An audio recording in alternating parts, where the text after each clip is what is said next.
Hello everyone, आज है 12 सितंबर और आज इस वीडियो में हम बात करने जा रहे हैं जय प्रकाश एसोसिएट लिमिटेड के बारे में। आज गिरावट देखने को मिली है, 7.5% की यहाँ पर गिरावट देखने को मिली ज़रूर है, लेकिन पिछले एक महीने का ग्राफ काफ़ी इंटरेस्टिंग रहा। 47% का अभी भी ग्रोथ है यहाँ पर। अगर आप देखो तो 7-8 रुपये के आसपास लंबे समय से ये अटका था और जब फटा तो ऐसा फटा कि 14 रुपये पर चला गया ये। तो देखा जाए तो जो इसका 8 रुपये का जो लेवल था वहां से अगर हम कंपेयर करें तो भाई साहब जो तेजी थी वो ऑलमोस्ट 70-75% की बड़ी तेजी थी यहाँ पर। 75-80% की बड़ी तेजी कह सकते हो आप यहाँ पर। पिछले 2 दिनों में यहाँ पर गिरावट आई और 3 दिनों में कह लो, 3 दिनों में यहाँ पर गिरावट आई और बड़ी गिरावट है। देखो ये एक्सपेक्टेड है क्योंकि कंपनी फंडामेंटली उतनी ज़्यादा स्ट्रांग नहीं है। और ऐसा नहीं है कि मैं अभी बात कर रहा हूँ, अगर आप चैनल को रेगुलर फॉलो करते हो तो इस कंपनी को लेकर पहले भी मैं कई बार वीडियो बना चुका हूँ और हर बार मैंने एक ही चीज़ कही है कि मैं इसको अवॉइड करूँगा। हालांकि 8 से बड़ी रफ्तार इसने पकड़ी ज़रूर थी, लेकिन फिर भी अगर आप देखोगे तो ये वो कंपनी नहीं है जिसको आप लॉन्ग टर्म के लिहाज से अपने पोर्टफोलियो में शामिल कर पाए। यहाँ पर ऑपरेटर एक्टिव होते हैं, यहाँ पर तेज़ी भी आती है, गिरावट भी आती है और वो ऑपरेटर ही यहाँ पर बड़े गेम खेलते हैं, बड़े कांड करते हैं। वरना फंडामेंटली अगर हम बात करें तो कंपनी दिक्कत में है, बड़ी दिक्कतों से जूझ रही है ये कंपनी। अगर कुछ टाइम पहले की ही अगर आप खबर देखो, मतलब जुलाई महीने की ये खबर है, इसी साल जुलाई महीने की, पुरानी कह सकते हो आप इसको, लेकिन इसके बाद कोई खबर आई नहीं है इस कंपनी को लेकर। यहाँ पर इन्होंने डिफ़ॉल्ट किया था, तकरीबन 4,000 करोड़ के लोन का डिफ़ॉल्ट किया था, including principal and interest amount.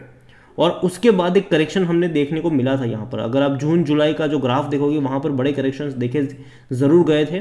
और अभी उसके बाद भी एक जो खबर थी वो बुरी खबर थी कि हाई कोर्ट ने रिजेक्ट किया था जय प्रकाश एसोसिएट लिमिटेड की जो पिटीशन थी। वो अपनी जो लैंड है, ज़मीन है, उसको बेचकर पैसा रेज करना चाहते थे।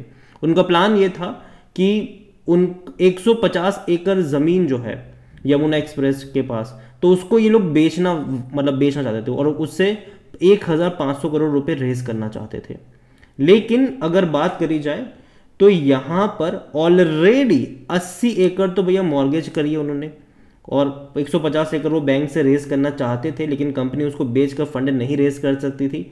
और जाहिर सी बात है ये एक नेगेटिव चीज़ है इनके लिए, क्योंकि इनको पैसों की ज़रूरत है, कंपनी दिक्कतों से घिरी हुई है, कंपनी के ऊपर डेट है, कर्जा है, उसको चुकाना है इनको।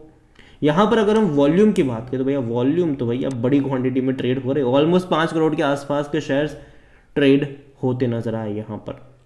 इतना ही नहीं, कंपनी में अगर हम बात करने जाए तो according to Moneycontrol user surprisingly 71% लोग कह रहे बाय करो, यहाँ पर 14% लोग कह रहे बेचो और भागो। मैं अभी इन 14% लोगों के साथ हूँ। लेकिन हाँ, अगर मान लीजिए कि यहाँ से और 50-60% का डिक्लाइन आता है तब जाके ये थोड़ा सा अट्रैक्टिव हो सकता है, वरना तब तक ये नहीं हो सकता। और आने वाले दौर में कंपनी में अगर सब कुछ सही नहीं होता है, इसी तरीके से अगर चलता रहता है तो बहुत जल्दी कंपनी भैया NCLT में भी जा सकती है। जहाँ तक बात करी जाए इनके नंबर्स, अगर आप देखो रेवेन्यू वाइज तो लगातार डिक्लाइन ही देखने को मिला है। पूरे अगर हम साल भर की बात करें, प्रॉफिट के नाम पर कंपनी लगातार हर साल बड़े बड़े लॉस कर रही है। 1200 करोड़ 1100 करोड़ का लॉस है, छोटा लॉस नहीं होता, ये बड़े लॉस है ये। और जहाँ तक बात करें इस कंपनी में क्वार्टरली नंबर्स भी अगर आप देखोगे तो खराब है। लास्ट जून क्वार्टर में 688 करोड़ का ही रेवेन्यू रहा, लेकिन जब से उससे पहले 1000 करोड़ के आसपास का रेवेन्यू था, तो बहुत बड़ा डिक्लाइन था ये रेवेन्यू वाइज। इवन अगर हम प्रॉफिट वाइज देखोगे तो लॉस है, बड़े लॉसेस हो रहे हैं इनको। तो फंडामेंटली कंपनी स्ट्रांग नहीं है, कंपनी हर साल लॉस में जा रही है, हर क्वार्टर कंपनी लॉस कर रही है। पुराने डेट जो है उसको तो चुकाना ही चुकाना है। यहाँ पर कंपनी अपने जो असेट्स है उसको बेचना चाहती है, पैसा पे करना चाहती है, वो भी नहीं हो पा रहा है। यहाँ पर डिफ़ॉल्ट कर रही है। यहाँ पर अगर हम JP एसोसिएट के बारे में देखें तो नेगेटिव में है इसका P। कोई भी एनालिस्ट खरीदारी की बात नहीं कर रहा। शेयर होल्डिंग को लेकर अगर हम देखें तो जो प्रमोटर है उनके पास 37.74% की होल्डिंग है और प्रमोटर की जो होल्डिंग है ऑलमोस्ट 7.71%, वो गिरवी भी है। बड़े बड़े फंड हाउस दूरी बनाए हुए हैं, लेकिन फिर भी थोड़ी बहुत क्वांटिटी है उनके पास, लेकिन वो लगातार बेच भी रहे हैं।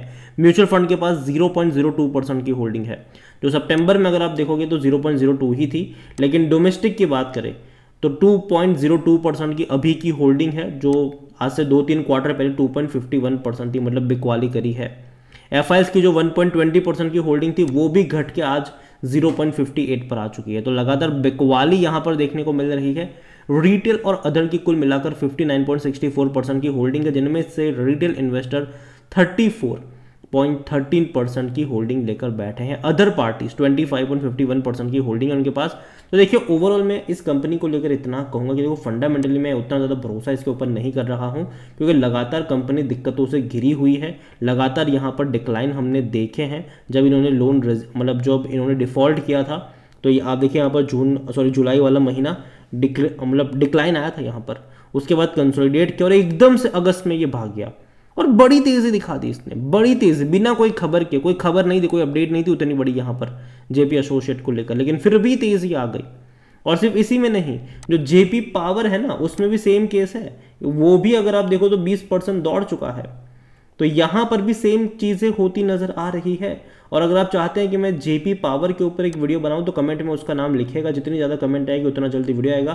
तो ओवरऑल जयप्रकाश एसोसिएट कंपनी अभी भी कोई ऐसी खबर नहीं है, कोई ऐसी अपडेट नहीं है जिससे ये माना जाए कि कंपनी मतलब एक महीने में 70-80% का मूव आ जाए। यहाँ पर ऑपरेटर का प्योरली गेम यहाँ पर लग रहा है और यही वजह है कि मैं कहूँगा कि भैया मत फंसना यहाँ पर, ठीक है, मत फंसना, बाकी मर्जी आपकी है। वीडियो को यहीं पे एंड करूंगा। पसंद आया हो तो लाइक करो, शेयर करो, चैनल पर अगर पहली बार हैं तो प्लीज़ सब्सक्राइब करें।